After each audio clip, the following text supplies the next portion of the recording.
Hello दोस्तों, मैं हूं राघव और आप सभी का स्वागत करता हूं आपके और अपने YouTube channel UGC net Hindi में। जैसा कि हम बात करेंगे एमपी सेट, जो कि 15 दिसंबर को होने वाली है, उससे महत्वपूर्ण प्रश्न जो कि हम लेकर आए हैं यूनिट 1 से, इम्पोर्टेंट क्वेश्चन। ठीक है, जो कि हम सॉल्व भी करेंगे। और अगर आप हमारे चैनल पर नए हैं तो प्लीज़ हमारे चैनल को सब्सक्राइब कर लीजिएगा और बेल आइकन को प्रेस कर लीजिएगा ताकि अगली वीडियो का नोटिफिकेशन आपको मिले। ठीक है, तो इस तरह हमारे चैनल पर हर यूनिट से रिलेटेड एमसीक्यू सॉल्व किए जाएंगे। इसलिए अगर आप यूजीसी नेट या एमपी सेट की एग्ज़ाम का फॉर्म भरा है तो आप भी हमारे चैनल से जुड़ सकते हैं। ठीक है, जुड़ सकते हैं। तो बिना देरी किए हम सॉल्व करेंगे पहला प्रश्न। ठीक है, तो आप भी ध्यान रखिएगा क्योंकि देखिए परीक्षा एग्ज़ाम आ गई है। अब हमारे पास तैयारी के लिए समय केवल मात्र 15 दिन बचे हैं, जो कि एमपी सेट की एग्ज़ाम होने वाली है। ठीक है, तो इन 15 दिनों में हम यूनिट 1 से लेकर यूनिट 10 तक के जो कि इम्पोर्टेंट क्वेश्चन है वह हम अपने चैनल पर लेकर आएंगे। तो हम सबसे पहले ले लेते हैं यूनिट 1, जो कि आज 1 दिसंबर है। 1 दिसंबर से स्टार्ट हमारी ऑफलाइन क्लास, बिल्कुल फ्री ऑफ कॉस्ट। मतलब इसके लिए आपको कोई चार्ज नहीं देना होगा, केवल आपको हमारा चैनल सब्सक्राइब करना होगा और बेल आइकन को प्रेस करना होगा ताकि आपको अगली वीडियो का नोटिफिकेशन आपको आपके मोबाइल पर मिल सके। ठीक है, तो बिना देरी की हम शुरू करते हैं। पहला प्रश्न देख लेते हैं हम। ठीक है, हिंदी की प्रथम हिंदी का प्रथम कवि राहुल सांकृत्यायन किसे मानते हैं? ठीक है, तो 4 ऑप्शन दे रखे इसमें: पुष्पदंत, सरापा, शलिभद्र सूरी और मंजू कवि। तो ठीक है, आप भी ध्यान नोट कीजिएगा और बताइएगा कि इसका कौन सा प्रश्न सही है। तो आप लोगों की इसमें आपकी तैयारी भी हो जाएगी, पहली दूसरी चीज़ें आपका रिवीजन भी हो जाएगा। और आपका अगर क्वेश्चन गलत होता है तो आपको याद रहेगा कि कौन सा क्वेश्चन सही है और इसका आंसर क्या है। ठीक है, तो इसका उत्तर हो जाएगा आपका बी, सरहपा। ठीक है, हिंदी का प्रथम कवि राहुल सांकृत्यायन किसे मानते हैं? तो सरहपा को प्रथम कवि मानते हैं। ठीक है, अगला प्रश्न हम देख लेते हैं। पाहुड़ दोहा किसकी कृति है? पाहुड़ दोहा किसकी कृति है? तो इसमें 4 ऑप्शन दे रखे हैं: धनपाल, हेमचंद्र, राम सिंह और पुष्पदंत। तो आप भी बताइए किसकी रचना है। और इसका उत्तर जो है मैंने रेड कलर में मार्क कर रखा है। ठीक है, तो आप लोग इसके प्रश्न के साथ साथ उत्तर भी मैंने कर रखा है और ये अपना एक रिवीजन हो रहा है, तो हम रिवीजन भी देखते हैं। ठीक है, तो इसका उत्तर आप बताएंगे पाहुड़ दोहा किसकी कृति है। तो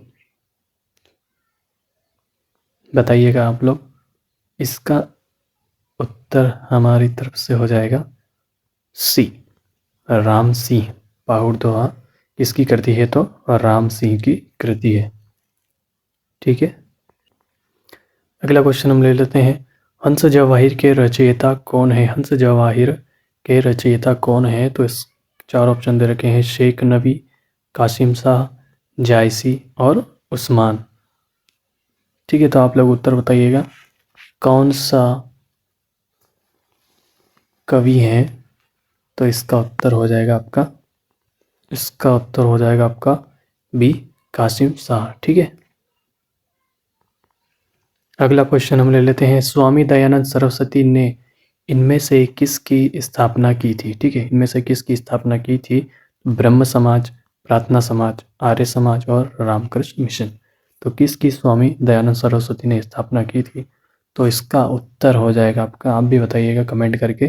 ठीक है, इसका उत्तर हो जाएगा आपका सी, आर्य स्वामी दयानंद सरस्वती ने आर्य समाज की स्थापना की थी। ठीक है, राम प्रसाद निरंजनी की रचना इनमें से कौन सी है? राम प्रसाद निरंजनी की इसमें से रचना कौन सी है? तो इसमें 4 ऑप्शन दे रखे हैं: प्रेम सागर, भाषा योग वशिष्ठ, प्रबोध चंद्रोदय और भाग्यवती। ठीक है, तो इसका उत्तर हो जाएगा आपका बी, भाषा योग वशिष्ठ। ठीक है, ठीक है, अगला क्वेश्चन हम लेते हैं। भारत में थियोसॉफिकल सोसाइटी का प्रचारक कौन था? भारत में थियोसॉफिकल सोसाइटी का प्रचारक कौन था? तो 4 ऑप्शन दे रखे हैं। Mahatma Gandhi, mister Hume, Annie Besant और निवेदिता। देखिए इसका उत्तर हो जाएगा आपका सी, एनी बेसेंट। ठीक है, ठीक है, अगला क्वेश्चन हम लेते हैं। हिंदी भाषा का प्रारंभ कब से हुआ? हिंदी भाषा का प्रारंभ कब से हुआ या कब से माना जाता है? तो इसमें भी 4 ऑप्शन दे रखे हैं। 1500 ईस्वी से, 500 ईस्वी से, 1800 ईस्वी से और 1000 ईस्वी से। कब से माना जाता है? तो इसका उत्तर हो जाएगा आपका 1000 ईस्वी से। ठीक है, हिंदी भाषा का प्रारंभ कब से माना जाता है? तो 1000 ईस्वी से। ठीक है, अगला क्वेश्चन हम लेते हैं। हिंदी की उत्पत्ति किस अपभ्रंश से मानी जाती है? हिंदी की उत्पत्ति किस अपभ्रंश से मानी जाती है? देखिए, भाषा से संबंधित प्रश्न या फिर काल से संबंधित प्रश्न या कवि के जन्म से संबंधित प्रश्न या रचनाओं के प्रकाशन से संबंधित प्रश्न, ये प्रश्न पूछे ही जाते हैं। तो इन सभी के लिए, इन सभी का हम एक अलग से वीडियो बनाएंगे। कवियों के जन्म का प्रकाशन और प्रकाशन का, कवियों के रचनाओं का प्रकाशन काल। ठीक है, तो ठीक है, तो हम प्रश्न पर बात करते हैं। हिंदी की उत्पत्ति किस अपभ्रंश से मानी जाती है? पहला ऑप्शन है मगधी, दूसरा है शौरसेनी, तीसरा है प्राचट और चौथा है खास।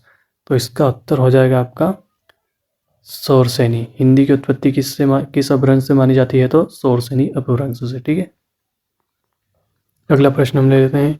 हिंदी में किसी शब्द के मूलतः कितने रूप बनते हैं? कितने रूप बनते हैं? तो इसका ऑप्शन दे रखे हैं 8, 5, 2 और 12। कितने रूप बनते हैं मूलतः? कितने रूप बनते हैं? तो 2 रूप बनते हैं। ठीक है, ठीक है, अगला क्वेश्चन हम देख लेते हैं। इनमें से किस कवि की गणना 84 सिद्धों में होती है? ठीक है, इनमें से किस कवि की गणना 84 सिद्धों में होती है? तो पहले कवि हैं स्वयंभू, धनपाल, जोइंदू और सरहपा। तो इसका उत्तर हो जाएगा आपका सरहपा। ठीक है, अगला क्वेश्चन हम देख लेते हैं। देखिए, अगला प्रश्न है। भारतीय संविधान के किन अनुच्छेदों में राजभाषा संबंधी प्रावधानों का उल्लेख है? ठीक है, देखिए संविधान से संबंधित प्रश्न भी एक ना एक पूछा ही जाता है। मतलब हर इकाई से 10 प्रश्न तो पूछे ही जाएंगे आपसे। किसी में 5 पूछ लेंगे, किसी में 7 पूछ लेंगे, पर प्रश्न हर इकाई से पूछे जाएंगे। इसलिए किसी भी इकाई और किसी भी प्रश्न को हम छोड़ नहीं सकते। ठीक है, तो ठीक है, तो प्रावधानों का उल्लेख है। तो इसका ऑप्शन दे रखे हैं। ए 343 से 351, दूसरा है 434 से 315 तक। ठीक है, 443 से 135 तक या 334 से 153 तक। तो इसका उत्तर हो जाएगा आपका ए 343 से 351 के अनुच्छेदों में भारतीय संविधान राजभाषा संबंधी का प्रावधानों का उल्लेख मिलता है। ठीक है, अगला प्रश्न हम देख लेंगे। अगला क्वेश्चन हम देख लेते हैं। हिंदी भाषा के विकास का सही अनुक्रम कौन सा है? हिंदी भाषा के विकास का सही अनुक्रम कौन सा है? तो 4 ऑप्शन दे रखे हैं। ए, बी, सी और डी। पाली प्राकृत अपभ्रंश हिंदी, प्रकृति अपभ्रंश हिंदी। थोड़ी प्रिंटिंग मिस्टेक आ गई है। प्राकृत अपभ्रंश हिंदी पाली और अपभ्रंश पाली प्राकृत हिंदी और हिंदी पाली अपभ्रंश प्राकृत। तो इसमें से कौन सा क्रम सही है? तो इसका उत्तर हो जाएगा आपका ए, पाली प्राकृत अपभ्रंश हिंदी। ठीक है, अगला क्वेश्चन हम देख लेंगे। ठीक है, अगला क्वेश्चन हम देख लेते हैं। सूची 1 और सूची 2 को सुमेलित कीजिए। ठीक है, तो सूची इसमें दे रखा है तालव्य, मूर्धन्य, कंठस्थ और वृत्तस्थ। ये जो हमारी मुख की तंत्रिका है, उस में जो जीभ, होंठ, कंठ और इनसे कौन कौन से शब्द निकलते हैं, उसको हम आज सॉल्व करेंगे। ठीक है, तो इससे भी संबंधित प्रश्न पूछा जाता है।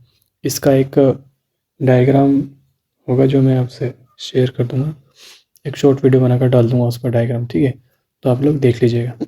तो तालव्य का आ जाएगा आपका, कौन से स्वर निकलते हैं तालव्य में से? तो च, छ, ज, झ। मूर्धन्य का आ जाएगा आपका नंबर 1 ट, ठ, ई, द। ठीक है, कंठ है। कंठ से कौन से स्वर निकलते हैं? तो इसका आ जाएगा आपका क, ख, ग, घ। ठीक है। और चौथा है वर्तस्य। वर्तस्य का आपका आ जाएगा डी का चौथा आ जाएगा ल स न और न। ठीक है, जब भी इस प्रकार का क्वेश्चन आता है आप लोग उन शब्दों को बोलकर भी पहचान सकते हैं। ठीक है, जैसे किसी भी शब्द का आ गया त प त, किसी भी शब्द का अगर आता है स्वर या व्यंजन शब्दों का ही पूछा जाएगा तो आप लोग इसे बोलकर या समझ सकते हैं कि वह स्वर कहाँ से निकल रहा है, तालव्य से निकल रहा है, मूर्धन्य से निकल रहा है या कंठ से निकल रहा है। ठीक है, अगला क्वेश्चन हम देख लेते हैं, हिंदी में अनुनासिक व्यंजन की संख्या कितनी है? हिंदी में अनुनासिक व्यंजन की संख्या कितनी है? तो इसमें दे रखे 3, 5, 4 और 8 कितनी है? तो इसका उत्तर हो जाएगा आपका बी 5 व्यंजन की संख्या है। ठीक है, और देखिए प्रश्न भी पूछ सकते हैं कि स्वरों की संख्या कितनी है, व्यंजनों की संख्या कितनी है। ठीक है, तो प्रश्न कहीं से भी बन सकता है, तो आप लोग ध्यान रखिएगा। स्वर व्यंजन तो छोड़ना ही नहीं, स्वर व्यंजन आपके अगर तालव्य और ये चीज़ पढ़ोगे तो उसमें भी आपका कवर हो जाएगा। ठीक है, अगला क्वेश्चन हम देख लेते हैं, बुंदेली बोली की उपबोलियाँ कौन सी है? उपबोलियाँ कौन सी है? तो इसमें 4 ऑप्शन दे रखे ए, बी और सी और डी। ठीक है, भुक्का, संडीली, बंगराही। ठीक है, कठेरिया, डांगी, माधुरी, भदौरी, बनाफरी और कठोला। ठीक है, लरिया, कटोली और खलताही। तो इसका उत्तर हो जाएगा आपका सी। ठीक है, भदौरी, बनाफरी और कटोला। ठीक है, यह बुंदेली की उपबोलियाँ है। ठीक है, अगला क्वेश्चन हम देख लेते हैं, नीचे 2 कथन दिए गए हैं। ठीक है, पहला कथन है बघेली बोली के अन्य 2 नाम लरिया और खलताही भी हैं। ठीक है, दूसरा कथन है डॉक्टर उदयनारायण तिवारी के अनुसार अवधी, बघेली और छत्तीसगढ़ी में बहुत कम अंतर है। उपयुक्त कथन के आलोक में नीचे दिए गए विकल्पों में से सही उत्तर का चयन कीजिए। ठीक है, तो पहला दे रखा है कथन 1 और दोनों सत्य हैं, कथन 1 और दोनों असत्य है, कथन 1 सत्य है लेकिन कथन दूसरा असत्य है, कथन 1 असत्य है लेकिन कथन दूसरा सत्य है। तो इसका उत्तर हो जाएगा आपका, आप भी बताइएगा कमेंट करके, इसका उत्तर हो जाएगा आपका डी, कथन 1 असत्य है लेकिन कथन दूसरा सत्य है। ठीक है, अगला प्रश्न हम देख लेंगे। ठीक है, अगला प्रश्न हम देख लेते हैं, अवधि और ब्रज में निम्नलिखित वैषम्य मिलता है कौन से संबंध मिलते हैं। ठीक है, तो इसमें दे रखा है अवधि का संबंध पूर्व हिंदी से है जबकि ब्रज का संबंध पश्चिमी हिंदी से है। अवधि में ए और अ स्वरों का उच्चारण ऐ औ के रूप में होता है किंतु ब्रज में ये स्वर ऐ औ के रूप में उच्चरित होते हैं। तीसरा देख लेते हैं हम, ध्वनि के स्तर पर अवधि अकारांत है जबकि ब्रज उकारांत है। अवधि में क्षतिपूर्वक दीर्घीकरण की प्रवृत्ति अधिक है, ब्रज में कम है। पांचवा देख लेते हैं हम, अवधि में पुल्लिंग संख्या पदों में वा पर सर्ग जुड़ने की प्रवृत्ति मिलती है जबकि ब्रज में प्रायः ऐसा नहीं होता। ठीक है, तो इसमें से कौन सा अवधि और ब्रज में संबंध मिलते हैं? तो इसका उत्तर हो जाएगा आपका पहला, दूसरा और पांचवा। ठीक है, दोनों में संबंध मिलते हैं तो इसका उत्तर हो जाएगा आपका डी। ठीक है, केवल 1, 2 और 5। ठीक है, अगला क्वेश्चन हम देख लेंगे। अगला प्रश्न हम देख लेते हैं, देवनागरी लिपि के संबंध में निम्नलिखित तथ्य मिलते हैं, मतलब कौन से तथ्य सत्य है। ठीक है, इसमें देख सकते हैं पहला दे रखा है नाग लिपि से नागरी नामकरण नहीं हुआ है। दूसरा है देवनागरी की वर्णमाला का वर्ण क्रम वैज्ञानिक है। तीसरा देख लेते हैं, नगर में प्रचलित होने से देवनागरी का नाम पड़ा। गुजरात के नागर ब्राह्मणों के नाम पर नागरी नाम पड़ा। पांचवा देख लेते हैं हम, देवनागरी लिपि आरक्षित नहीं है। ठीक है, तो इसका उत्तर हो जाएगा आपका सी, केवल 2, 3 और 4। ठीक है, देवनागरी वर्णमाला वैज्ञानिक है, तो नगरों में प्रचलित होने वाली देवनागरी नाम पड़ा है। ठीक है, ये भी, और गुजरात के नागर ब्राह्मणों के नाम पर नागरी नाम पड़ा। ठीक है, अगला क्वेश्चन देख लेते हैं। स्पर्शी संघर्षी व्यंजन ध्वनि कौन सी है? स्पर्शी संघर्षी व्यंजन ध्वनि कौन सी है? तो इसमें दे रखे हैं स, य, न और ज। तो इसका उत्तर हो जाएगा आपका झ। ठीक है, अगला प्रश्न हम देख लेते हैं। भाषा के रूप में अवधि का प्रथम प्रयोग किस रचना में मिलता है? किस रचना में मिलता है? तो पहला है खाली बारी, उक्ति, व्यक्ति, प्रकरण, चंदायन और मृगावती। तो इसका उत्तर हो जाएगा आपका ए, खालिक बारी। ठीक है, अगला क्वेश्चन हम देख लेंगे।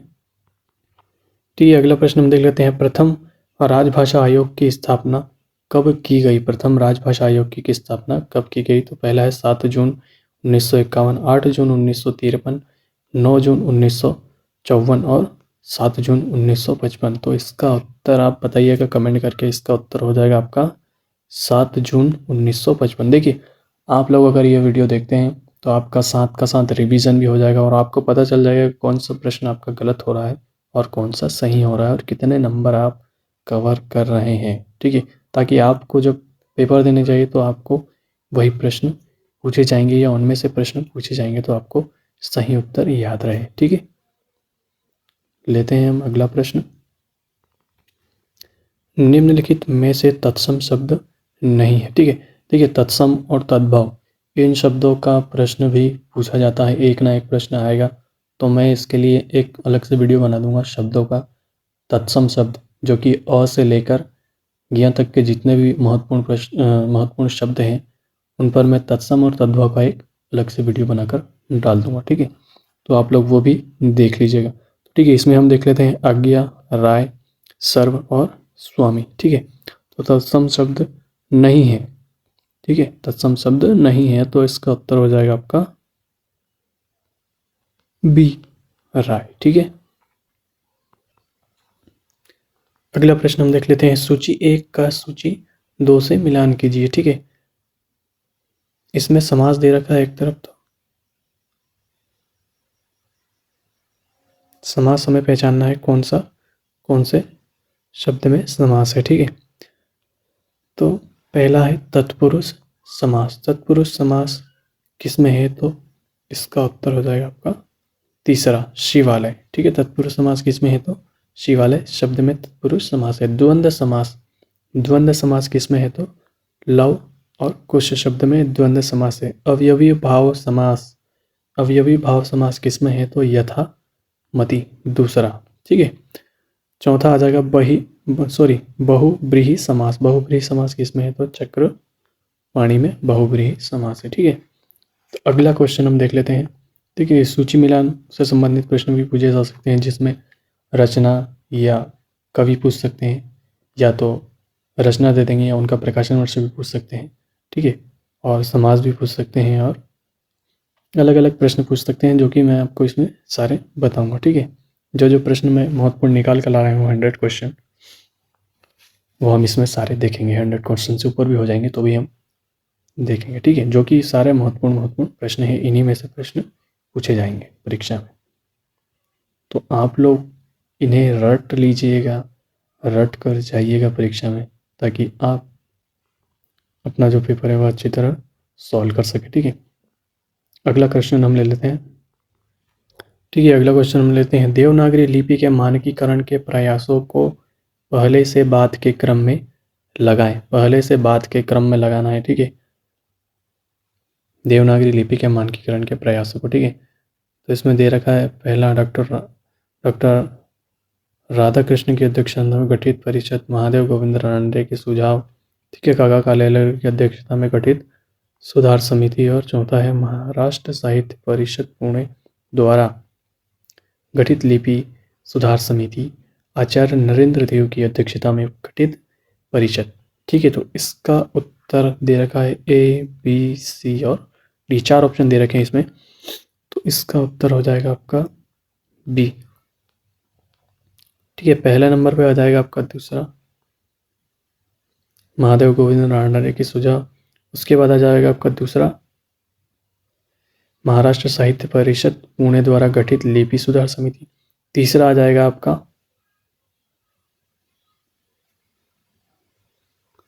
काका कालेलकर की अध्यक्षता में गठित सुधार समिति। चौथा आपका आ जाएगा आचार्य नरेंद्र देव की अध्यक्षता में गठित परिषद। और पांचवा आ जाएगा आपका पहला डॉक्टर राधाकृष्ण की अध्यक्षता में गठित परिषद। ठीक है, तो इसका उत्तर हो जाएगा आपका बी। ठीक है, तो अगला क्वेश्चन हम लेते हैं, छत्तीसगढ़ी भाषा कहाँ नहीं बोली जाती। ठीक है, देखिए भाषा संबंधित प्रश्न भी पूछा सकता है, कहाँ बोली जाती है और कहाँ नहीं बोली जाती। छत्तीसगढ़ी भाषा कहाँ नहीं बोली जाती। ठीक है, तो इसका उत्तर हो जाएगा आपका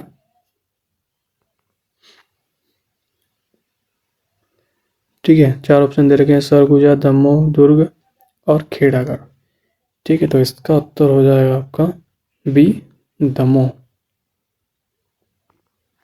अगला प्रश्न हम देखते हैं, पेशाची अपभ्रंश को कहा जाता है। पेशाची अपभ्रंश को कहा जाता है, तो इसके ऑप्शन दे रखे हैं, केकई, एलू, चट्टकी और सिहली। ठीक है, तो इसका उत्तर हो जाएगा आपका पहला ए, केकई भाषा भी कहते हैं अब पेशाची अपभ्रंश को। पेशाची अपभ्रंश का एक नाम है केकई। ठीक है, ठीक है, अगला क्वेश्चन हम देख लेते हैं, लिखित भाषा में मूल ध्वनियों के लिए जो चिन्ह मान लिए गए हैं वे वर्ण कहलाते हैं, पर जिस रूप में लिखे जाते हैं उसे लिपि कहते हैं। यह कथन किस कवि का है।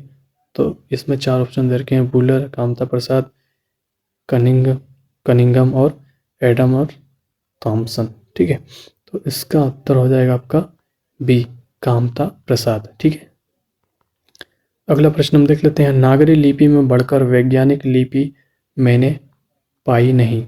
यह कथन देवनागरी लिपि के संबंध में किस कवि ने कहा है। किस कवि ने कहा है, तो इसमें चार ऑप्शन देखे, राहुल शंकरतैन, आचार्य विनोबा, तीसरा है सर आइजक पिटमैन और डॉक्टर धीरेन्द्र वर्मा। तो इसका उत्तर हो जाएगा आपका, किसका कथन है यह देवनागरी लिपि के संबंध में, तो इसका उत्तर हो जाएगा आपका बी, आचार्य विनोबा। ठीक है, देखिए ऐसे कथन से संबंधित या परिभाषा से संबंधित प्रश्न भी पूछे जाते हैं, तो आप लोग ध्यान रखिएगा कौन से कवि ने कौन सी परिभाषा या किस संबंध में कौन सा कथन कहा है। ठीक है,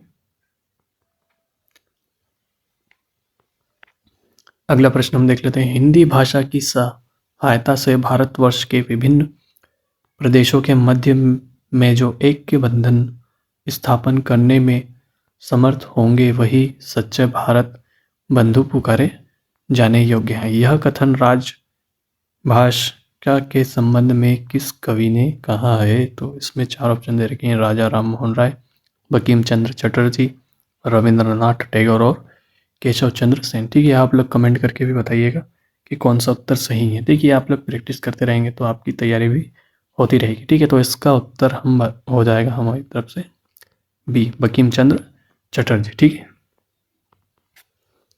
ठीक है, अगला क्वेश्चन हम देख लेते हैं, नीचे दिए गए कथन हैं, नीचे दो कथन दिए गए हैं उसमें तो बताइए। ठीक है, पहला कथन है, जिस भाषा के माध्यम से राष्ट्र की अधिकांश जनता विचार विनिमय करती है वही राजभाषा होती है। दूसरा कथन है, किसी राष्ट्र में सभी प्रचलित भाषाएं और राष्ट्रभाषाएं होती है, किंतु जो भाषा संपूर्ण देश की धार्मिक, सांस्कृतिक एवं राजनीतिक परंपराओं को धारण करने में सक्षम होती है वह भाषा राजभाषा के पद पर प्रतिष्ठित होती है।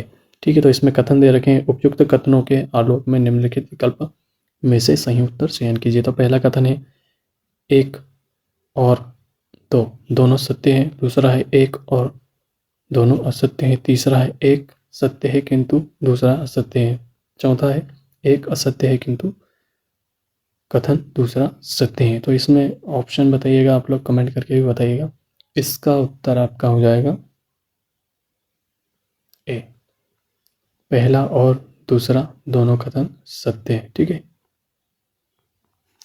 ठीक है, अगला प्रश्न हम देख लेते हैं, इन बोलियों को उनके बोली क्षेत्र से सुमेलित कीजिए। ठीक है, देखिए भाषा जो है वो कहाँ कहाँ बोली जाती है, बांगरू, भोजपुरी, कुमायूनी और खड़ी बोली कहाँ कहाँ बोली जाती है उनके क्षेत्र से सुमेलित कीजिए। तो पहला है बांगरू। बांगरू कहाँ बोली जाती है, तो पहले का पहले ही आ जाएगा रोहतक।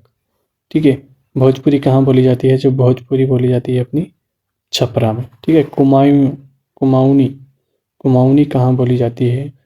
तो इसका उत्तर हो जाएगा आपका अल्मोड़ा। ठीक है, खड़ी बोली कहाँ बोली जाती है? तो मेरठ क्षेत्र में खड़ी बोली बोली जाती है। ठीक है, अगला क्वेश्चन हम देख लेंगे। ठीक है, अगला क्वेश्चन हम देख लेते हैं। अपभ्रंश के भाषिक एवं व्याकरण के रूप का विवेचन किसने किया है? ठीक, किसने किया है? तो चार ऑप्शन दे रखे हैं। ज्योतिश्वर ठाकुर, दामोदर, तीसरा है हेमचंद्र और चौथा है भोज।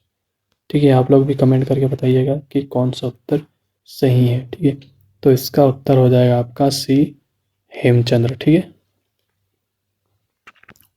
ठीक है, अगला क्वेश्चन हम ले लेते हैं। ढूंढनी बोली का दूसरा नाम, ढूंढानी बोली का दूसरा नाम, ढूंढानी वो थोड़ी प्रिंटिंग मिस्टेक है, देख लीजिएगा। ढूंढानी बोली का दूसरा नाम से अधिक प्रचलित है क्या है? ठीक है, तो इसमें ऑप्शन दे रखे हैं मेवाती, जयपुरी, मालवी और मारवाड़ी। तो इसका उत्तर हो जाएगा आपका जयपुरी। ठीक है, ठीक है, अगला क्वेश्चन हम देख लेते हैं। इनमें से कौन सा कथन सत्य नहीं है? ठीक है,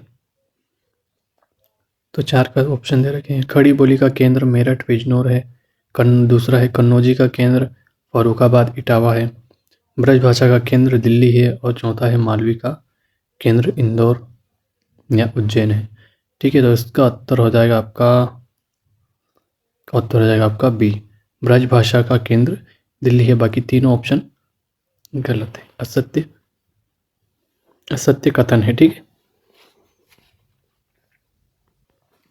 अगला प्रश्न हम लेते हैं। इनमें से ब्रजभाषा किस नगर में बोली जाती है? किस नगर में बोली जाती है? तो इसमें ऑप्शन दे रखे मथुरा, आगरा, इटावा और हाथरस। कहाँ बोली जाती है? तो इसका उत्तर हो जाएगा आपका सी, इटावा में ब्रजभाषा बोली जाती है। ठीक है, अगला प्रश्न हम देख लेते हैं। राजा लक्ष्मण सिंह किस हिंदी के पक्षधर थे? इसका ऑप्शन दे रखे हैं उर्दू मिश्रित हिंदी, संस्कृत निष्ठ हिंदी और हिंदुस्तानी और ब्रजभाषा। ठीक है, तो इसका उत्तर हो जाएगा आपका बी, संस्कृत निष्ठ हिंदी। ठीक है, ठीक है, अगला क्वेश्चन हम देख लेते हैं। 84 वैष्णव की वार्ता किस भाषा में लिखी गई गद्य रचना है? किस भाषा में लिखी गई गद्य रचना है? तो इसमें चार ऑप्शन रखे हैं, हिंदी, ब्रजभाषा, राजस्थानी और अपभ्रंश। ठीक है, तो इसका उत्तर हो जाएगा आपका बी, अपभ्रंश। ठीक है, अगला प्रश्न हम देख लेते हैं। पंचम वर्ण के स्थान पर अनुस्वर का प्रयोग देवनागरी लिपि में किए जाने का सुझाव किसने दिया था? तो इसका उत्तर हो जाएगा आपका, चार ऑप्शन दे रखे हैं, श्रीनिवास दास, महात्मा गांधी, बाबू श्याम सुंदर दास और काका कालेलकर। ठीक है, तो इसका उत्तर हो जाएगा आपका सी, बाबू श्याम सुंदर दास। ठीक है, ठीक है, बढ़ते हुए कालक्रम से कवियों का क्रम निर्धारित कीजिए। ठीक है, जिसका जन्म पहले हुआ या तो जन्म संबंधित मिला लीजिए या रचना से संबंधित भी मिला सकते हैं। ठीक है, तो इसमें चार ऑप्शन दे रखे हैं, ए, बी और सी और डी। तो इसमें आपका उत्तर हो जाएगा सी। ठीक है, कुतुबन, जायसी, मुल्ला दाऊद और उस्मान। ठीक है, अगला प्रश्न हम देख लेते हैं। इनमें से कौन सा उत्तर सही है?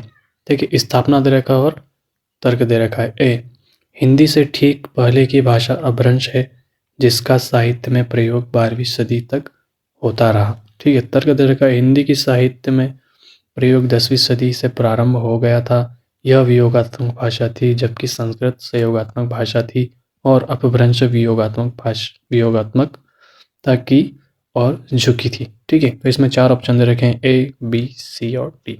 ए दे रखा है ए और आर दोनों सही हैं, ए और आर दोनों गलत है, या ए सही है या आर गलत है, या ए अंशतः सही या आर पूरा सही है। तो इसका उत्तर हो जाएगा आपका ए और आर दोनों सही है। ठीक है, ठीक है, अगला क्वेश्चन में लेते हैं। इनमें से सही विकल्प का चयन कीजिए। ठीक है, पहला स्थापना और तर्क दे रखा है। ठीक है, सरस्वती पत्रिका के माध्यम से आचार्य महावीर प्रसाद द्विवेदी ने खड़ी बोली हिंदी को काव्य भाषा पद पर प्रतिष्ठित किया और ब्रज भाषा में काव्य रचना पूर्णतः समाप्त हो गई।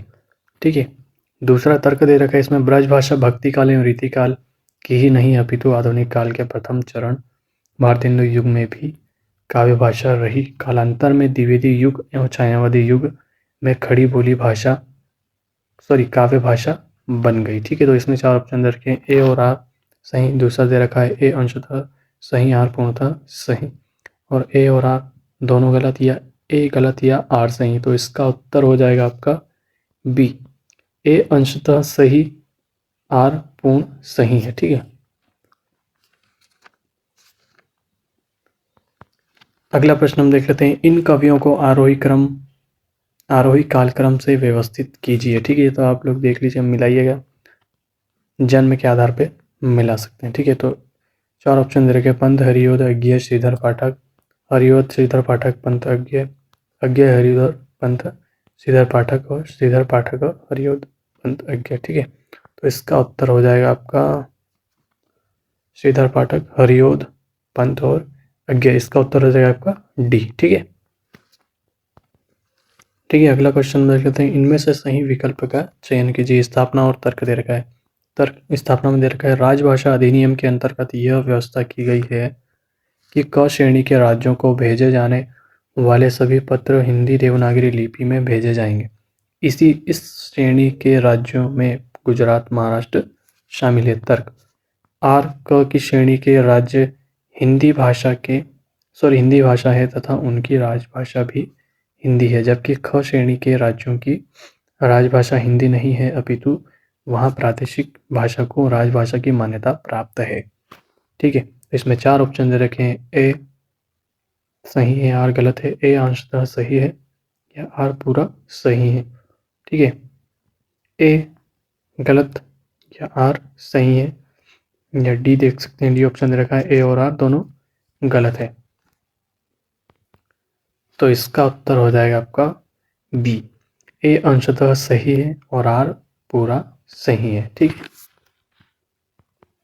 अगला प्रश्न हम देखते हैं, हिंदी भाषा नामक पुस्तक के रचयिता इनमें से कौन है? हिंदी भाषा नामक पुस्तक के रचयिता कौन है? तो धीरेन्द्र वर्मा, भोलानाथ तिवारी, उदय नारायण तिवारी और सुनीता कुमार चटर्जी। तो इसका उत्तर हो जाएगा आपका बी, भोलानाथ तिवारी। ठीक है, ठीक है, अगला प्रश्न हम देख लेते हैं, इन समाचार पत्रों को प्रकाशन काल के आरोही क्रम में व्यवस्थित कीजिए। ठीक है, ए बी सी और डी 4 ऑप्शन दे रखे हैं, इनको इनका प्रकाशन वर्ष कब हुआ था उसके आधार पर इनको देखना है। ठीक है, तो इसमें उत्तर हो जाएगा आपका डी। ठीक है, हरिश्चंद्र मैगजीन, हिंदी प्रदीप, इंदु और चांद। ठीक है, अगला क्वेश्चन हम देख लेते हैं, आरोही काल क्रमानुसार संयोजित कीजिए। ठीक है, ए ऑप्शन दे रखे हैं, ए बी और सी और डी। ठीक है, इसका उत्तर हो जाएगा आपका बी। देखिए, इसमें भी काल क्रमानुसार मिलाना है, मतलब पृथ्वीराज रासो कब लिखा गया, रामचरितमानस कब लिखा गया, रामचंद्रिका टीका और कामायनी। ठीक है, तो सबसे पहले पृथ्वीराज रासो, उसके बाद रामचरितमानस, उसके बाद रामचंद्रिका, उसके बाद कामायनी। ठीक है, तो इसका उत्तर हो जाएगा आपका बी।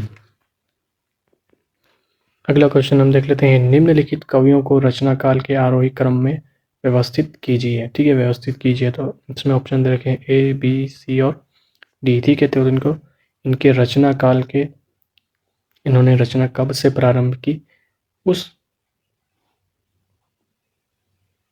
समय से देखना है कि कवि कौन कौन सबसे पहले कवि हैं। तो इसका उत्तर हो जाएगा आपका ए स्वयंभू, चंद्रवरदाई, अमीर खुसरो और कबीर। ठीक है, अगला क्वेश्चन हम देख लेते हैं, हिंदी के प्रचार प्रसार में योगदान करने वाली इन संस्थाओं को उनके स्थापना काल के आरोही क्रम में व्यवस्थित कीजिए। ठीक है, तो इनको इनके क्रम के अनुसार ही जमाना है। ठीक है, तो इसमें दे रखा ऑप्शन ए बी सी और डी। आप लोग भी कमेंट करके बताइएगा कि कब कब इनकी स्थापना हुई है। मैं आपको केवल उत्तर बता रहा हूँ, क्योंकि हमारे पास समय बहुत कम है, इसलिए हम 100 क्वेश्चन हमें पूरे करने हैं। ठीक है, तो इसका उत्तर हो जाएगा आपका बी, पहला नागरिक प्रचारणी सभा, फिर उसके बाद हिंदी साहित्य सम्मेलन, फिर उसके बाद महाराष्ट्र राष्ट्रभाषा सभा, उसके बाद बिहारी राष्ट्रभाषा परिषद। ठीक है, इसकी स्थापना हुई। ठीक है, अगला क्वेश्चन हम देख लेते हैं, निम्न भाषाओं को उत्तर से दक्षिण के क्रम में व्यवस्थित कीजिए। ठीक है, उत्तर से दक्षिण के क्रम में कौन कौन सी भाषा सबसे पहले वैल्यू जाती है, ठीक है। तो 4 ऑप्शन दे रखे हैं इसमें, ए, बी, सी और डी। देखिए आप लोग भी कमेंट करके बताइएगा ताकि आप लोगों का भी रिवीजन होता रहे, क्योंकि जल्द से जल्द एग्ज़ाम होने वाली है 15 दिसंबर को, और उसका एडमिट कार्ड का जो है वो मैं आपको बता दूंगा कि कब आने वाला है। वैसे तो 6 दिसंबर उन्होंने कहा है, पर हो सकता है एक दिन पहले भी डाल दे या एक दिन बाद में भी डालें, ठीक है। तो इसका उत्तर हो जाएगा आपका सी, हिंदी, तेलुगु, कन्नड़ और मलयालम, ठीक है। अगला प्रश्न हम देख लेते हैं, इन गामन में छोरिन के पीहर ए, यह किस भाषा का वाक्य है, ठीक है। तो इसमें देखा अवधी, हरियाणवी, ब्रज और कन्नौजी। तो आपको पहचानना है कि कौन सी भाषा में यह पंक्ति लिखी गई है। तो इसका उत्तर हो जाएगा आपका, आप लोग भी कमेंट करके बताइएगा, इसका उत्तर हो जाएगा आपका बी, ब्रज भाषा का यह वाक्य है, ठीक है।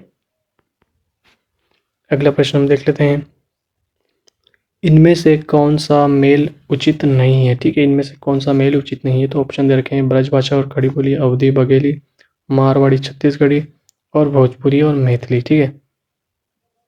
तो इसमें आपका उत्तर हो जाएगा, इसका उत्तर हो जाएगा आपका सी, छत्तीसगढ़ी और सॉरी मारवाड़ी और छत्तीसगढ़ी, ठीक है। ठीक है, अगला प्रश्न हम देख लेते हैं, इनमें से हिंदी का एक रूप क्या नहीं है। हिंदी का एक रूप क्या नहीं है, देखिए रेखता, हिंदुस्तानी, उर्दू और कोंकणी, ठीक है। तो इसका उत्तर हो जाएगा आपका डी, कोंकणी, ठीक है, कोंकणी। ठीक है, अगला प्रश्न हम देखते हैं, राजभाषा आयोग का गठन कब हुआ, ठीक है। 1950, 1955, 1960, 1976। तो इसका उत्तर हो जाएगा आपका बी, 1955 ईस्वी में राजभाषा आयोग का गठन हुआ, ठीक है। तो इसका उत्तर हो जाएगा बी, 1955 ईस्वी, ठीक है। अगला प्रश्न हम देखते हैं, राजभाषा अधिनियम के अनुसार इनमें से ख श्रेणी के अंतर्गत कौन सा राज्य नहीं आता है। ख श्रेणी के अंतर्गत कौन सा राज्य नहीं आता है। तो पंजाब, हिमाचल प्रदेश, गुजरात और महाराष्ट्र। तो इसका उत्तर हो जाएगा आपका बी, हिमाचल प्रदेश, ठीक है। अगला क्वेश्चन देख लेते हैं हम, राजभाषा अधिनियम कब निर्मित हुआ। राजभाषा अधिनियम कब निर्मित हुआ। तो इसका उत्तर ऑप्शन देख सकते हैं, 1947, 1960, 1976 और 1990 ईस्वी। तो कब हुआ। तो इसका उत्तर हो जाएगा आपका सी, 1976 ईस्वी में अधिनियम निर्मित हुआ, ठीक है। इनमें से किस भाषा में संस्कृत के तत्सम शब्दों का प्रयोग सबसे कम होता है। तत्सम शब्दों का प्रयोग सबसे कम होता है। तो इसका उत्तर सॉरी इसमें ऑप्शन दे रखे हैं, ब्रजभाषा, हिंदुस्तानी, हिंदी और अवधी। किसमें सबसे कम तत्सम शब्दों का प्रयोग होता है। तो इसका उत्तर हो जाएगा आपका बी, हिंदुस्तानी, ठीक है। अगला प्रश्न हम देखते हैं, दक्खनी हिंदी का दूसरा नाम क्या है। दक्खनी हिंदी का दूसरा नाम क्या है। तो इसमें दे रखे हैं ऑप्शन, हिंदवी, कौरवी, खड़ी बोली, हैदराबादी। तो इसका उत्तर हो जाएगा आपका ए, हिंदवी। दक्खनी भाषा को हिंदवी भी कहते हैं, ठीक है। ठीक है, अगला क्वेश्चन हम देख लेते हैं, भरतेश्वर बाहुबली रास नामक रचना के रचयिता कौन है, ठीक है। तो इसमें ऑप्शन दे रखे हैं, मुल्ला दाऊद, शालिभद्र सूरी, मुनि जिन विजय और पुष्पदंत। तो इसमें आपका उत्तर हो जाएगा बी, शालिभद्र सूरी, ठीक है। अगला प्रश्न हम देख लेते हैं, 84 सिद्धों में पहले सिद्ध कौन है। 84 सिद्धों में पहले सिद्ध कवि कौन है। तो इसका उत्तर इसमें देख लेते हैं हम, लोईपा, सरहपा, सबरीपा और नारोपा। तो इसका उत्तर हो जाएगा आपका ए, लोईपा 84 सिद्धों में सबसे पहले सिद्ध कवि थे, ठीक है। अगला क्वेश्चन हम देख लेते हैं, इनमें से नागरी प्रचारणी सभा से कौन जुड़ा रहा है, कौन जुड़ा हुआ है, ठीक है। थोड़ा प्रिंटिंग मिस्टेक है, जुड़ा रहा है। तो इसमें ऑप्शन देख सकते हैं, भारतेंदु प्रसाद, श्याम सुंदर दास और प्रेमचंद। कौन जुड़ा हुआ है। तो इसमें आपका उत्तर हो जाएगा तीसरा सी, श्याम सुंदर दास, ठीक है। अगला क्वेश्चन हम देख लेते हैं, कीर्तिलता किस भाषा की रचना है। कीर्तिलता किस भाषा की रचना है। तो इसमें ऑप्शन दे रखे हैं, अवध, प्राकृत, पाली और संस्कृत। ठीक है, तो इसका उत्तर हो जाएगा आपका कीर्तिलता किस भाषा में रचा गया है, तो इसका उत्तर हो जाएगा आपका ए आवहट। ठीक है, अगला प्रश्न हम देख लेते हैं, इनमें से कौन सी बोली पूर्वी हिंदी की है? इनमें से कौन सी बोली पूर्वी हिंदी की है, तो इसका उत्तर हो जाएगा ए मगही, मेवाती, बघेली और भोजपुरी। ठीक है, तो इसका उत्तर हो जाएगा आपका सी बघेली। ठीक है, अगला क्वेश्चन हम देख लेते हैं, 84 वैष्णव की वार्ता क्या है? 84 वैष्णव की वार्ता क्या है? तो इसमें ऑप्शन दे रखा है काव्य ग्रंथ, उपन्यास, ब्रज भाषा की गद्य रचना या कोई नहीं। ठीक है, तो इसका उत्तर हो जाएगा आपका सी ब्रज भाषा की गद्य रचना है 84 वैष्णव की वार्ता। ठीक है, अगला क्वेश्चन हम देख लेते हैं, 252 वैष्णव की वार्ता के लेखक कौन है? 252 वैष्णव वार्ता के लेखक कौन है? तो सहोजाबाई, विठलनाथ, गोकुलनाथ और सूरदास कौन है? तो इसका उत्तर हो जाएगा आपका सी गोकुलनाथ। ठीक है, अगला क्वेश्चन हम ले लेते हैं, अष्टयाम के रचयिता कौन है? अष्टयाम के रचयिता कौन है? तो इसमें ऑप्शन दे रखे हैं, ए नंददास, नाभादास, चतुर्भुजदास और सूरदास। ठीक है, इसका उत्तर हो जाएगा आपका सी चतुर्भुजदास अष्टयाम के रचयिता है। ठीक है, ये अगला क्वेश्चन हम देख लेते हैं, आर्य समाज की स्थापना कहाँ हुई थी? ठीक है, मथुरा, मुंबई, दिल्ली या लाहौर? तो इसका उत्तर हो जाएगा आपका बी बम्बई में आर्य समाज की स्थापना हुई थी। ठीक है, अगला क्वेश्चन हम देख लेते हैं, उत्तम पुरुष में एक वचन का सर्वनाम हो किस बोली का सूचक है? पहला है अवधी, बुंदेली, कन्नौजी और ब्रजभाषा। ठीक है, तो इसका उत्तर हो जाएगा आपका डी ब्रजभाषा। ठीक है, अगला क्वेश्चन हम देख सकते हैं, रामायण किस भाषा में रचित है? रामायण किस भाषा में रचित है? तो हिंदी, अवधी, प्राकृत और संस्कृत किस भाषा में रचित है? तो इसका उत्तर हो जाएगा आपका डी संस्कृत भाषा में रचित है। ठीक है, अगला प्रश्न हम देख लेते हैं, पाली किस धर्म की भाषा है?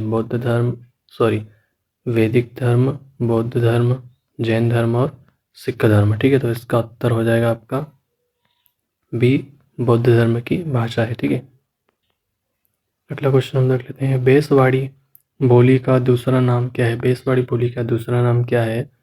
तो इसमें ऑप्शन दे रखे हैं, ब्रज भाषा, अवधी, बांगरू और बुंदेली। तो इसका उत्तर हो जाएगा आपका बी अवधी। ठीक है, अगला क्वेश्चन हम देख लेते हैं, पहाड़ी भाषा का विकास किस अपभ्रंश से हुआ है? पहाड़ी भाषा का विकास किस अपभ्रंश से हुआ है? तो इसमें ऑप्शन दे रखे हैं, मागधी, अर्धमागधी, प्राचड़ और खस। तो इसका उत्तर हो जाएगा आपका सी ब्राचड़। अगला प्रश्न हम देख लेते हैं, इनमें से देवनागरी लिपि का उल्लेख सर्वप्रथम कहाँ मिलता है? सर्वप्रथम कहाँ मिलता है? तो पहला आ जाएगा, ऑप्शन देख लेते हैं हम, अशोक के शिलालेख, सिंधु घाटी, जयभट्ट का शिलालेख और सारनाथ।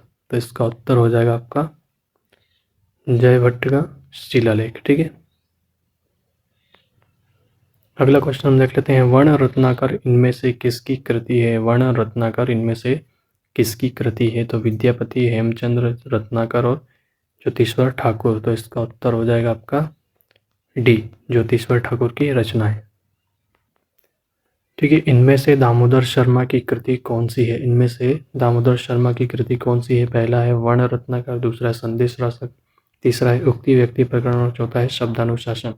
ठीक है, तो इसका उत्तर हो जाएगा आपका सी उक्ति व्यक्ति प्रकरण। ठीक है, अगला प्रश्न हम देख लेते हैं, अपभ्रंश भाषा का प्राचीनतम प्रयोग किस साहित्य में हुआ है? किस साहित्य में हुआ है? तो बौद्ध साहित्य, जैन साहित्य, नाथ साहित्य और रासो काव्य। तो इसका उत्तर हो जाएगा आपका जैन साहित्य। ठीक है, अगला प्रश्न हम देख लेते हैं, अपभ्रंश के नागर, उपनागर एवं ब्राचट भेद किसने किए हैं? ब्राचट भेद किसने किए हैं? तो पहला ऑप्शन दे रखा है, हेमचंद्र, विद्यापति, लक्ष्मीधर और मार्कंडे। इसका उत्तर हो जाएगा आपका डी मार्कंडे। ठीक है, अगला क्वेश्चन हम देख लेते हैं, इनमें से कौन सी रचना अपभ्रंश का व्याकरण है? इनमें से कौन सी रचना अपभ्रंश का व्याकरण है? तो इसमें ऑप्शन दे रखे हैं, वर्ण रत्नाकर, पाहुड़ दोहा, शब्दानुशासन और उक्ति व्याकरण। देखिए, आप भी कमेंट करके उत्तर दीजिएगा कौन सा इसका उत्तर है, ताकि आपका भी रिवीजन होता रहे। ठीक है, तो इसका उत्तर हो जाएगा आपका सी, शब्दानुशासन। ठीक है, अगला क्वेश्चन हम देख लेते हैं। चैतन्य महाप्रभु का संबंध इनमें से किस संप्रदाय से था, किस संप्रदाय से था? तो शुद्धाद्वैतवाद, सखी संप्रदाय, गौणी संप्रदाय और रुद्र संप्रदाय। ठीक है, तो इसका उत्तर हो जाएगा आपका सी, गौणीय संप्रदाय। ठीक है, अगला क्वेश्चन हम ले लेते हैं। लहंदा भाषा का विकास किस अपभ्रंश से हुआ है? ठीक है, तो इसमें ऑप्शन दे रखे हैं पेशाची, ब्राचट, खस और सोरसेनी। तो इसका उत्तर हो जाएगा आपका ए, पेशाची। ठीक है, अगला क्वेश्चन हम देख लेते हैं। इनमें से कौन सी कृति राम भक्ति शाखा से संबंधित नहीं है? राम भक्ति शाखा से संबंधित नहीं है, तो इसमें दे रखा है भरत मिलाप, हनुमान अष्टक, चित्रावली और रामाष्टक। तो इसका उत्तर हो जाएगा आपका सी, चित्रावली। ठीक है, देखिए अगला क्वेश्चन है। इन पुस्तकों के रचना काल को सुमेलित कीजिए। ठीक है, तो मैंने इनके सामने इनकी जो पुस्तक की रचना कब हुई, इनका प्रकाशन कब हुआ, वह सब लिखा हुआ है। ठीक है, तो पद्मावत का प्रकाशन कब हुआ? तो 1540 ईस्वी। मधुमालती का प्रकाशन कब हुआ? तो 1545 ईस्वी। मृगावती का प्रकाशन कब हुआ? तो 1503 ईस्वी। चंदायन का प्रकाशन कब हुआ? तो 1369 ईस्वी। ठीक है, तो ये क्रम वाइज भी पूछा जा सकता है, या पूछ सकते हैं इनको क्रम में जमा कर पूछ सकते हैं कि इनको क्रम से जमाइए, इस प्रकार का भी प्रश्न पूछा जा सकता है। ठीक है, अगला क्वेश्चन हम लेते हैं। न किस वर्ण का व्यंजन है? न किस वर्ण का व्यंजन है? देखिए न स्वर और व्यंजन से संबंधित कोई भी प्रश्न पूछा जाए तो उस शब्द को आप लोग उसे बोलकर समझ सकते हैं कि कौन सा शब्द किस में आ रहा है। तो ठीक है, इसमें देखा ओष्ठ, तालव्य, दंत और ऊष्म। ठीक है, तो इसका कमेंट करके आप लोग भी बताइएगा उत्तर। ठीक है, तो इसका उत्तर हो जाएगा आपका सी, दंत। ठीक है, अगला क्वेश्चन हम देख लेते हैं। इंदु पत्र का संपादन किस छायावादी कवि ने किया है? किस छायावादी कवि ने किया है? तो इसमें दे रखा है प्रसाद, पंत, निराला और महादेवी वर्मा। तो इसका उत्तर हो जाएगा आपका प्रसाद, ए। ठीक है, अगला क्वेश्चन हम देख लेते हैं। मतवाला के संपादक इनमें से कौन थे? मतवाला के संपादक इनमें से कौन है? तो निराला, भारतेंदु, बालकृष्ण भट्ट और बनासीदास चतुर्वेदी। ठीक है, तो इसका उत्तर हो जाएगा आपका ए, निराला मतवाला पत्रिका के संपादक थे। ठीक है, अगला प्रश्न हम लिखते हैं। उत्तर प्रदेश सरकार ने 1947 ईस्वी में जो लिपि सुधार समिति गठित की, उसके अध्यक्ष इनमें से कौन थे? ठीक है, तो इसमें दे रखा है ऑप्शन महात्मा गांधी, पीडी टंडन, आचार्य नरेंद्र देव और चौथा दे रखा है बीजी खैर। ठीक है, सॉरी अगला, तो इसका उत्तर हो जाएगा आपका सी, आचार्य नरेंद्र देव। ठीक है, अगला क्वेश्चन हम देख लेते हैं। अष्टयाम की रचना ब्रजभाषा गद्य में करने वाले लेखक इनमें से कौन थे? तो पहला ऑप्शन है नंददास, गोकुलनाथ, वल्लभाचार्य और नाभादास। ठीक है, तो इसका उत्तर हो जाएगा आपका डी, नाभादास। ठीक है, अगला प्रश्न हम देख लेते हैं। आर्य समाज की स्थापना कब हुई थी? ठीक है, आर्य समाज की स्थापना कब हुई थी? तो ऑप्शन दे रखा है इसमें 1850, 1880 ईस्वी, 1820 और 1867 ईस्वी। ठीक है, इसका उत्तर हो जाएगा आपका डी, 1867 ईस्वी। ठीक है, अगला प्रश्न हम देख लेते हैं। काशी नागरी प्रचारणी सभा के प्रथम अध्यक्ष कौन थे? ठीक है, तो इसमें दे रखा ऑप्शन महावीर प्रसाद द्विवेदी, बाबू श्याम सुंदर दास, बाबू राधा कृष्ण दास और भारतेंदु हरिश्चंद्र। ठीक है, तो इसका उत्तर हो जाएगा आपका सी, बाबू राधा कृष्ण दास। ठीक है, अगला क्वेश्चन हम देख लेते हैं। कचहरियों में नागरी भाषा का प्रयोग कब से प्रारंभ हुआ? तो इसमें ऑप्शन दे रखे 1850 ईस्वी, 1900 ईस्वी, 1920 ईस्वी, 1950 ईस्वी। ठीक है, तो इसका उत्तर हो जाएगा आपका बी, 1900 ईस्वी में। ठीक है, अगला प्रश्न हम देख लेते हैं। नागरी प्रचारणी सभा काशी की स्थापना कब हुई? नागरी प्रचारणी सभा काशी की स्थापना कब हुई, तो इसका उत्तर हो जाएगा आपका सी 1893 ईस्वी। ठीक है, अगला प्रश्न हम देख लेते हैं। व्यापक क्षेत्र में व्यस्तः होने वाली बहुसंख्यक लोगों की भाषा को क्या कहा जाता है? ठीक है, तो इसमें ऑप्शन दे रखे हैं राष्ट्रभाषा, राजभाषा, संपर्क भाषा और मातृभाषा। तो इसका उत्तर हो जाएगा आपका ए, राष्ट्रभाषा। ठीक है, और राजभाषा आयोग का गठन संविधान की किस धारा के अंतर्गत किया गया है? किस धारा के अंतर्गत किया गया? पहला है 343 ईस्वी, दूसरा है 351, तीसरा है धारा 344 और चौथा है धारा 350। किसके अंतर्गत किया गया है? तो इसका उत्तर हो जाएगा आपका सी, 300 धारा 344 के तहत। ठीक है, अगला प्रश्न हम देख लेते हैं। राजभाषा आयोग का गठन किसकी अध्यक्षता में किया गया? राजभाषा आयोग का गठन किसकी अध्यक्षता में किया गया है? तो इसका ऑप्शन दे रखे हैं आचार्य नरेंद्र देव, विजय खैर, मदन मोहन मालवीय और पीटी टंडन। ठीक है, आप लोग भी कमेंट करके बताइएगा ताकि आप लोगों का रिवीजन भी होता रहे। ठीक है, तो इसका उत्तर हो जाएगा आपका बी, बीजी खैर। ठीक है, ठीक है, अगला प्रश्न हम देख सकते हैं। कवि वचन सुधा के संपादक इनमें से कौन थे? कवि वचन सुधा के संपादक इनमें से कौन थे? तो इसमें ऑप्शन दे रखे हैं बाबू राधाकृष्ण दास, महावीर प्रसाद द्विवेदी, जयशंकर प्रसाद और डी दे रखा है भारतेंदु बाबू हरिश्चंद्र। तो इसका उत्तर हो जाएगा आपका डी, भारतेंदु बाबू हरिश्चंद्र। ठीक है, अगला प्रश्न हम देख लेते हैं। बम्बई हिंदी विद्यापीठ की स्थापना कब हुई? इसमें ऑप्शन दे रखे हैं 1940 ईस्वी, 1938 ईस्वी, 1930 ईस्वी और 1950 ईस्वी। ठीक है, तो इसका उत्तर हो जाएगा आपका बी, 1938 ईस्वी। ठीक है, अगला क्वेश्चन हम देख लेते हैं। बाह्य प्रयत्न के अनुसार वर्णों के भेद हैं। कितने भेद हैं वर्णों के? तो इसमें देख सकते हैं ऑप्शन दे रखा 3, 4, 2 और 5। तो इसका उत्तर हो जाएगा आपका सी, 2 वर्ण। ठीक है, तो अगला क्वेश्चन हम देख लेते हैं। 99 प्रश्न हो चुके हैं हमारे। भाषा और रचना से संबंधित जोड़ी मिलानी ही है, मिलान करना है। ठीक है, तो पहले का अवहट, ब्रजभाषा और अवधि। अवहट का हो जाएगा आपका कीर्तिलता। ठीक है, ब्रजभाषा की रचना है भंवर गीत, अवधि की रचना है मधुमालती और खड़ी बोली भाषा में जो रचना है वह है प्रिय प्रवास। ठीक है, लास्ट और अंतिम प्रश्न है हमारा, जो कि हमारे 100 प्रश्न महत्वपूर्ण प्रश्न हो चुके हैं। ठीक है, निम्नलिखित बोलियों को उनके क्षेत्र के साथ सुमेलित कीजिए। ठीक है, तो पहला है खड़ी बोली। खड़ी बोली कहाँ बोली जाती है? तो इसका उत्तर हो जाएगा बिजनौर। ठीक है, ब्रजभाषा कहाँ बोली जाती है? तो ब्रजभाषा बोली जाती है अपनी आगरा। ठीक है, बागरू कहाँ बोली जाती है? तो बागरू बोली जाती है अपनी करनाल। अवधी भाषा कहाँ बोली जाती है? तो अवधी बोली जाती है सुल्तानपुर। ठीक है, तो यह सब इससे संबंधित प्रश्न भी पूछे जाते हैं। ठीक है,